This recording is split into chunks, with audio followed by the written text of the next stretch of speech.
Lads, welcome back to another Dauntless video. Today, we've got you the fourth installment of the how-to guides for the heroic escalation, and this week we got the Frost escalation with the Urska being the boss. And Jesus Christ, it is difficult when you get to the boss. I think the escalation itself isn't that difficult with this build and just how the escalation is. I actually thought it would be a lot harder, but actually it's not that difficult getting to Urska. I've tried the escalation 4 times. I've got to Urska every single time, and I've only killed him once because he is a pain. Oh no, wait, hang on. No, sorry, I tried it 3 times and I've killed him once. My bad. I just counted my tries here. But yeah, the escalation isn't that difficult.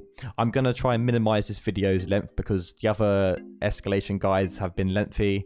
Also, I made a mistake. Sorry, I completely forgot there was a Frost escalation to cover. So obviously, here's the last installment for that. Also, I'm probably not going to be covering the Mulcarian next week. I'll see how I feel, just because I feel like that escalation isn't that difficult. But regardless, I got 2 builds for you today. I'll link them both in the description below. I've got a safe build and then the more damage outputting build, but at a cost of not running as much HP. First build here is the one which I like to use. I actually got a 16 minute clear with it, which is pretty good. I did the last round in literally less than 2 minutes, which is really good. I've got the Torligora Chain Blades with Tenacious, Adrenaline, Reaper's Dance, Serrated Blades, and the Inferno's Fangs.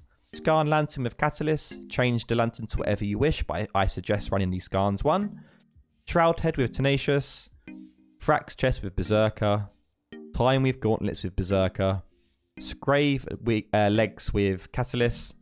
And I was running Blitz, Frenzy, and the Pylon.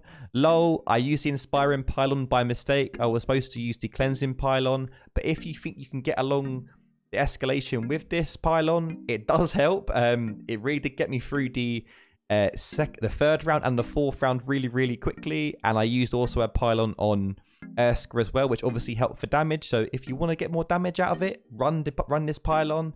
If not, go with either the Ether Drive one, or to be honest, a Bulwark or something. But I actually think the 2 Pylons are really good this week.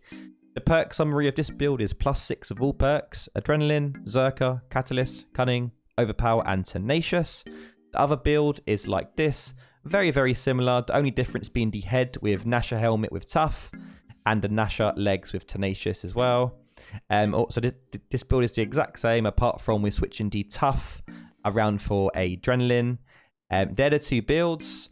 Like I said, this is the safe one with the Tough, and this is the more advanced user without the Tough and running Adrenaline. Going on to the amp tree, I haven't actually covered this, which I should be doing. We've got 3 Enzyme maneuvers, Furline Gear 1, Furline Gear 2, the passive stagger damage, Furline Gear 3, Bottled Warmth, Warm Blooded, attack passive increase, critical chance passive increase, and then Cold Rush if you want to run it. And then finally, make sure you're picking up the aspect of the warrior, just to make sure we are using that particular warrior, so we can get as much damage as we possibly can. And this really will, paired up with the Cunning and the Serrated Blades, you will be hitting a lot of crits, meaning you won't really need to use the Frostbite Pylon. And I think the Frostbite meter won't actually go up high at all. So as I just already mentioned, make sure you are picking up the Avatar of Destruction for that critical damage buff, boost, critical strike chance. Also, when you do critically strike, you get some meter back from the Frost Gauge. So definitely be picking up that one. Also, as I've always previously mentioned in my other heroic escalation guides, try not to pot in round 1. This is once again the 2nd week in a row where I found that I've actually got 1 potion remaining for my Blitz and Frenzy again after I've killed the boss. But some people might not be able to do that, and you might not get as lucky as me with the perks, and you might not even play as good, or you might play worse. Regardless, in my opinion, just don't use pots in the 1st round. If you want to, feel free to. This is my suggestion. Don't use potions in the 1st round. I don't really see the point of it, because if you die, you can just reset regardless, and I just don't really see the point. I killed this Rezakiri in like 4 minutes, and that isn't even that long just to save yourself a potion, and I think it's personally worth it. Round 2, Same again as the other escalations. Go for the weak behemoth, weak to the element you're using. Obviously, we're running fire for frost escalation, so go for the frost behemoth if there is one. There is a slight kink on this escalation in comparison to the other ones.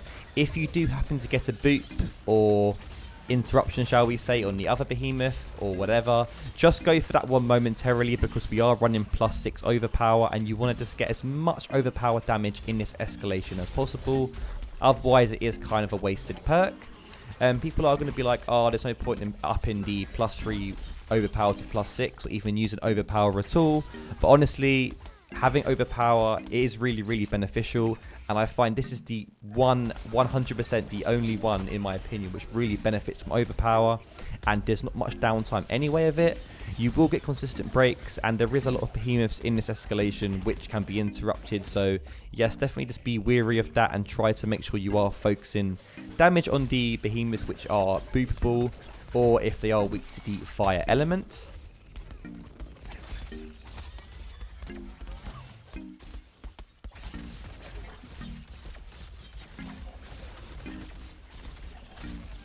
Just a little bit about amp choice. If you have got the chance, go for Destructive Control and the other destructive one called Destructive Unity. This will be beneficial in the future. Also, try and pick up Torrent Shield if you can as well. It's also going to help, especially if you're running the healthier chunky build. I'm running the more, let's say, lower health build in the two I've shown you at the beginning of this video, but Torrent Shield is a really, really nice pick in general. Other amps to go for as well: Critical Dominion, anything which boosts your attack, but Critical Dominion is really, really good. If you ever see that, go for it straight away. Don't worry about going for anything at all, unless you've got Destructive Unity in front of you. It depends on what you've got with that, but 9 times out of 10, just pick up Critical Dominion if it does show up on the radar. Moving on to round 3 as well, make sure you are utilizing one potion, the Blitz and the Frenzy. Focus the boops and the break parts as much as possible as the previous behemoths. Also, if you are running the damage pylon, just try and put one down at the beginning of the fight to get as much damage as you possibly can. Shroud doesn't stay still a lot. It's a lot of RNG with his movements, but if you can keep him in this pylon, it is beneficial. As you can see right there, I've got him on the floor, and I can actually somehow land this Reaper Stance heavy, and I'm pretty sure that counted with 18k, so just be wary of that. And if you are running this pylon, use it. If not, don't worry about it and save your frostbite pylons for when you need to use it. Obviously, we're running the critical damage avatar, allowing us to get our frostbite to go down every time we hit with critical strikes, which will be occurring a lot.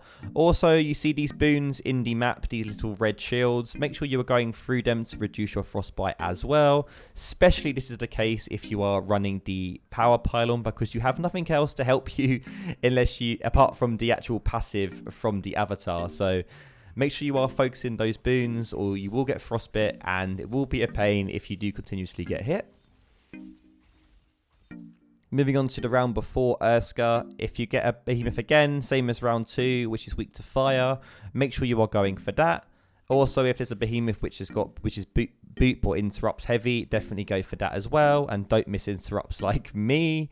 But as you can see right now, I'm going to let this clip roll out how beneficial going for the weak behemoth weak to fire really is.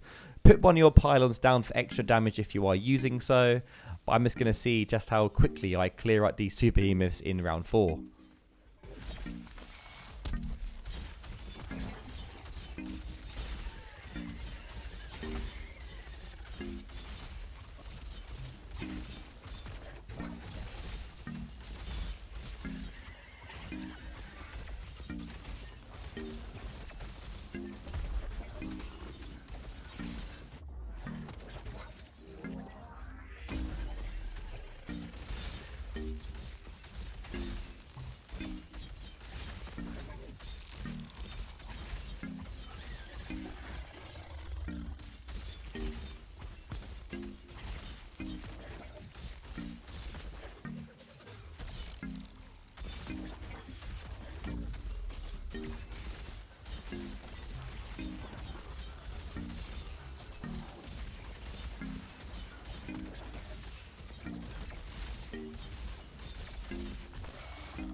finishing that Nazaga with a nice Reaper stance heavy. As you can see, that really wasn't long at all. I'm pretty sure it was just almost, well, it's actually under 2 minutes for that fight.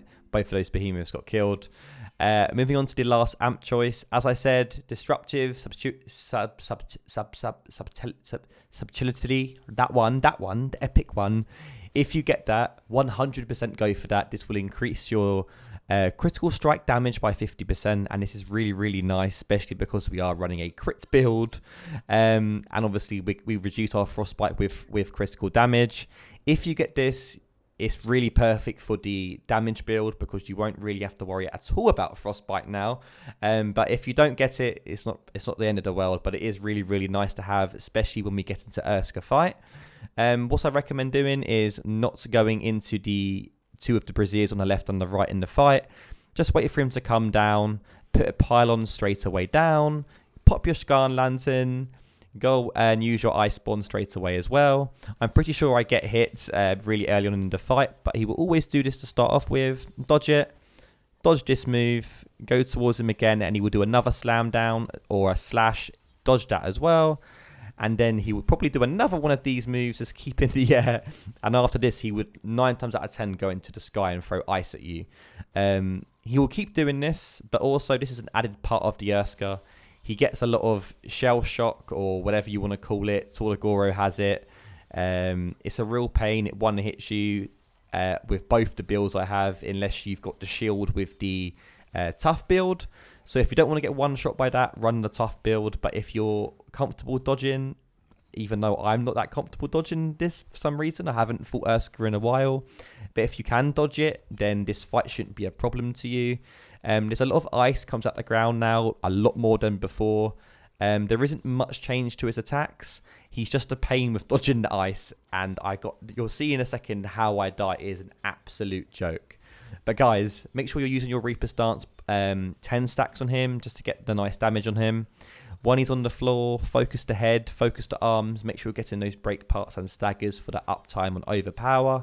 If you're not doing this, you are missing out on crucial damage and time, because I'm pretty sure he will eventually kill you because he is a pain.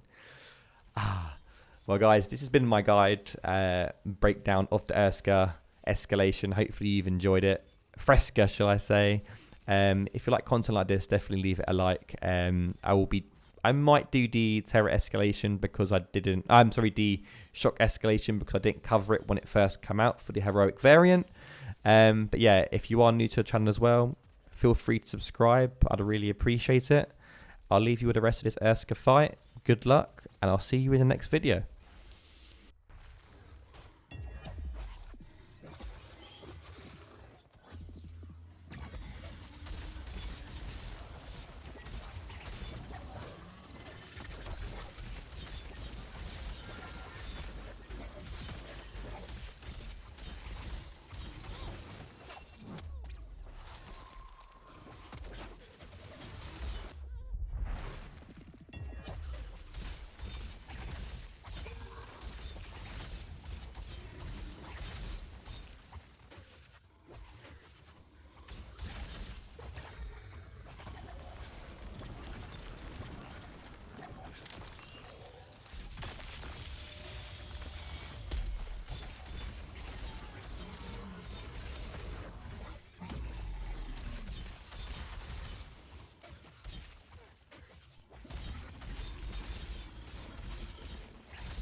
Seems to find a way.